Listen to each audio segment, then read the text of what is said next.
Hey Algebra 2, today we're going to talk about completing the square. Well, when we complete the square, I've taught you in the past how to complete. What you do is remember those first four steps that we've done in the past where step 1 is to cut this in half, cut B, if we're in standard form, cut B in half, so in this case 6 over 2, which is 3. Step 2 is to square that, which is 9.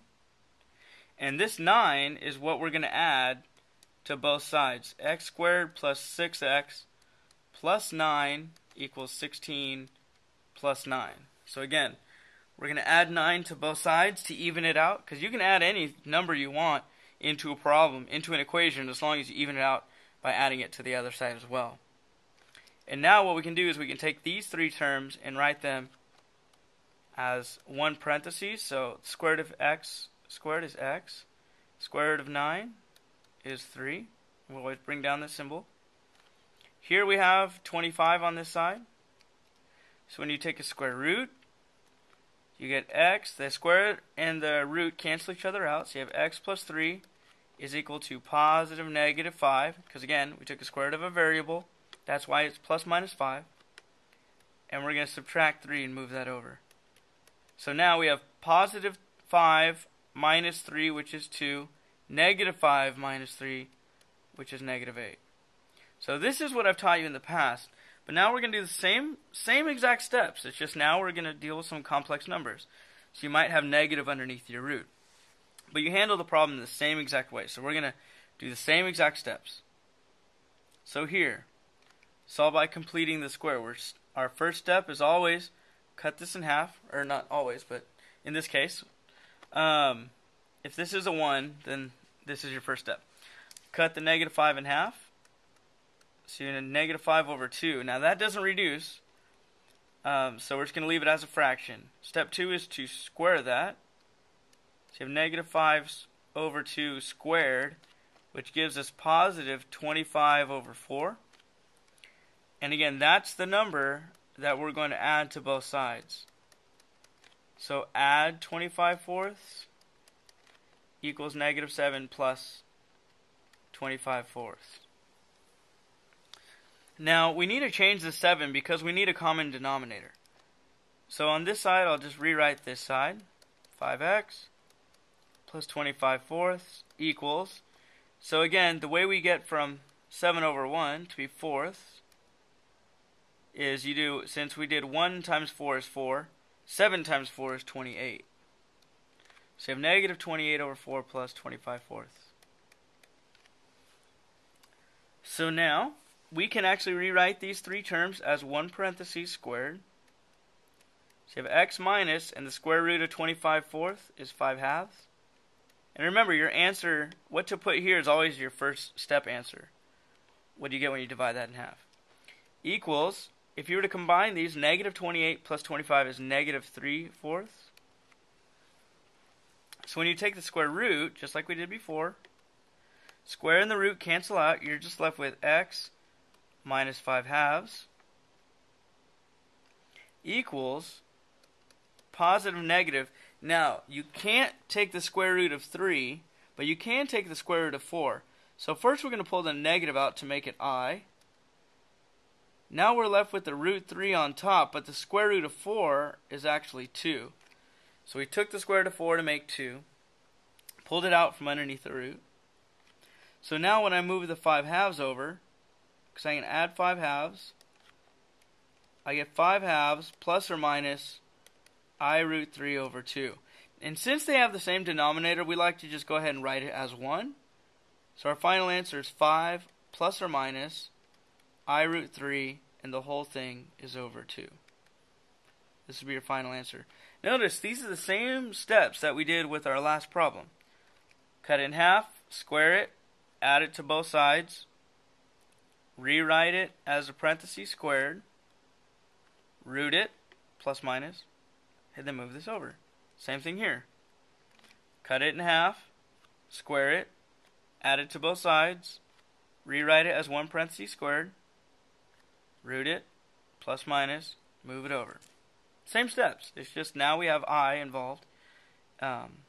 And that's the only thing that's really different. Now, this problem here, there's only one extra step, so we're still solving by completing the square. But the thing about completing the square is you have to have it in this form. This has to be 1. You can't have a number in front of y squared when we complete the square. So what we're going to have to do is divide everything by 6. So now that we do that, this becomes 1y squared plus 7/6y minus 5/6 equals 0. And my advice is before you start completing the square, make sure you move anything that's not connected to y to the other side. So I'm going to go ahead and add that 5/6 over to the other side. Okay, added 5/6, 0 plus 5/6, 5/6. Now we can start our steps. Step 1, cut this in half. And again, the way you cut a fraction in half, so it's very good to know, the way you cut a fraction in half is to double the denominator. That's how you cut a fraction in half, because technically you're saying 7/6 over 2. When you have a fraction numerator, this gets pushed down to the bottom and multiplied. So 7 over 12. The second step was to square that. So 7/12, when you square it, you get 49 over 144. And again, this is the number that we want to add to both sides. So we have y squared plus 7/6y plus 49 over 144 equals 5/6 plus 49 over 144. And here again, you need a common denominator. In this case, the common denominator is going to be 6. So on the side on the left side, I'm going to rewrite that as 1 parenthesis squared. So you have y plus, and our answer for number 1 was 7/12. Okay. And on the other side, we need a common denominator. We need to get this to be 144. And you'll notice that if you divide 144 divided by 6, we have to multiply this by 24. Therefore, we have to multiply the top by 24 also. Times by 24, so that's 120. So we're left here with 120 over 144 plus 49 over 144. Again, I just got a common denominator between 6 and 144. So I had to multiply top and bottom both by 24 to get the same denominator. And so now, my next step is to combine these. So we have y plus 7/12 squared equals 169 over 144. So now when I root it, the root and the square cancel out. I'm left with y plus 7/12 is equal to the positive negative.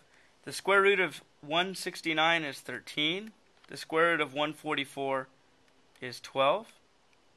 Okay. Go ahead and erase this. And now we need to move the 7/12 over by subtracting. So we're going to subtract the 7/12 over to this side. Subtract the 7/12. So now we have two answers. We have negative 7 plus 13, which is 6/12. And we have negative 7 minus 13, which is negative 20/12. And obviously for our last thing we need to do is always see if you can reduce. So 6 over 12 is 1/2. This reduced to be, divide both these by 4, you get 5/3. So again, this problem is just like the one before. The only extra thing you need to know is to get that 6 out of there first, because we want 1y squared in order to be able to put it in this form here. Okay, so that's what we do. Divide the 6. Even though I know you're going to get some fractions, but you got to know how to apply these fractions, and don't be afraid of them. So good luck with that. This is how you complete the square. Just keep following those steps, and you can't go wrong. All right, so good luck.